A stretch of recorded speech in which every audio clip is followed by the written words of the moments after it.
Ito guys, isang masinsinan at medyo sensitibo na paksa yung ating tatalakayin. Isang kongresista ng Zamboanga City ang nagpanukala parusa para sa mga corrupt public official. Magmula sa presidente downward hanggang barangay level. Ito po ang tinatawag na House Bill 11211 na tatayo ng hatol na death penalty by firing squad sa mga opisyal.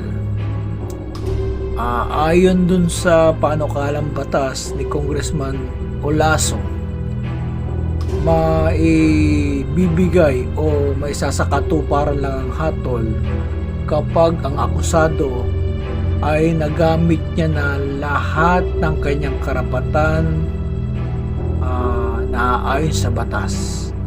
At ito po ay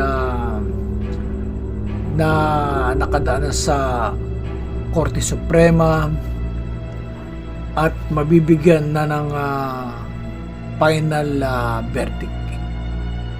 Nakakatakot po, kailangan ng humantong sa ganung senaryo o yun na lang pa talaga ang solusyon para mahinto ang pagnanakaw sa kaban ng bayan.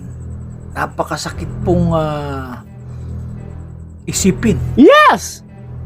Nilalaro na lang po ng mga ibang politiko ang pera ng bayan. Sa kanila, tumakbo sila para hindi maglingkod, kundi bigyan ng proteksyon ang kanilang negosyo o magkamal ng sandamukal na pera.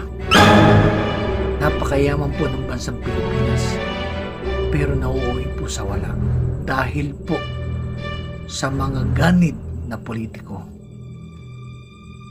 We hope and pray na dumating na yung tamang panahon para pagbayaran to